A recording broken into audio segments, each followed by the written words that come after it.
Hello everyone. In this video, we are going to talk about Koch curve, a fractals generation techniques. Some people also called as Koch curve. Before starting the discussion, first let's understand two important concepts: topological dimension and fractal dimension. Topological dimension is the normal idea of dimension. A point has topological dimension 0, a line has topological dimension 1, a surface has topological dimension 2, and this topological dimension denoted by the variable dt. Imagine that one object is made up of clay. If we break that object in terms of line AB having length capital L equal to 3 cm.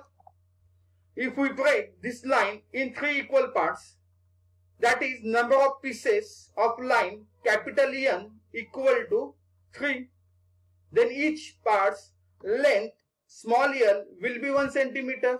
So formula is small l equal to capital L divided by N equal to 1 cm. Here we can define the scaling factor as 1 divided by S. What is S? S is number of scale objects. In this case, we divide the line segment in 3 equal parts. So scale object, that is capital S, equal to 3. So we can say that capital N equal to capital S raised to 1. We generalize this formula as capital N equal to capital S raised to df. What is df?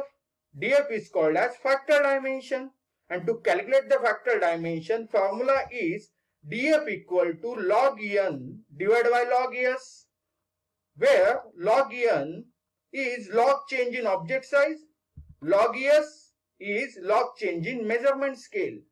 So this is nothing but topological dimension and fractal dimension. But why this concept is most important?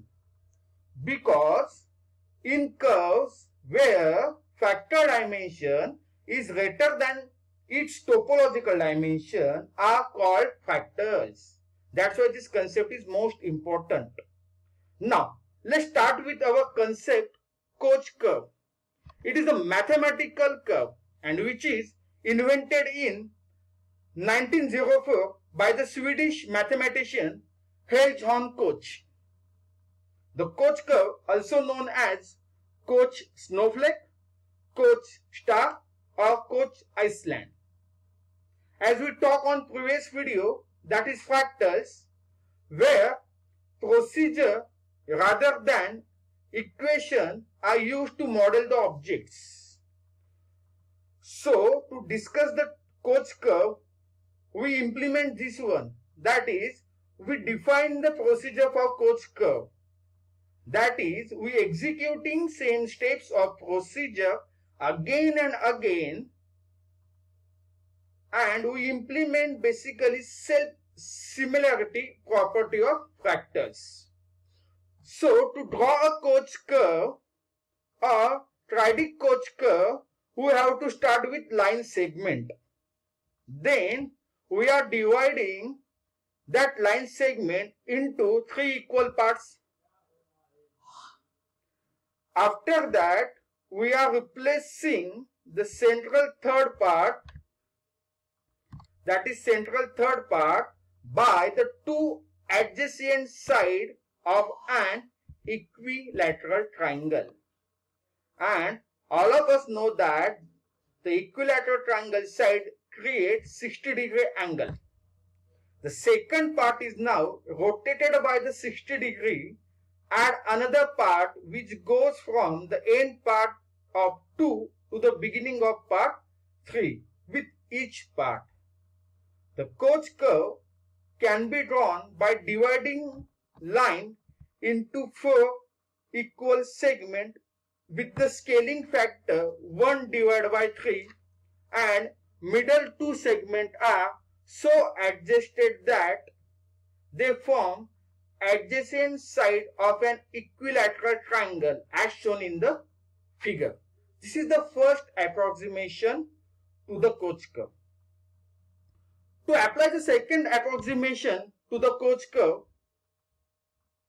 we have to repeat the above process for each of the four segments. We are replacing central third part of each of the four segment, that is 1 segment, 2 segment, 3 segment and 4 line segment, by the two adjacent side of an equilateral triangle. So this is the first, second, third and fourth. We just replace each line segment third part with two adjacent side of an equilateral triangle. After the second approximation, the resultant curve becomes 16 divided by 9 times the original length. Now we can easily say that each repetition increases the length of the curve by the factor 4 divided by 3, and the length of the curve is infinite. It doesn't deviate much from its original shape. If we reduce the scale of the curve by 3, we find the curves that look just like the original one, but we must assemble 4 such a curve to make the original. So, formula of Koch curve is, that is capital N equal to capital S raised to df is, in this case capital N equal to 4, capital S equal to 3, raised to df. Df is again nothing but factor dimension. To calculate the factor dimension, what is the formula?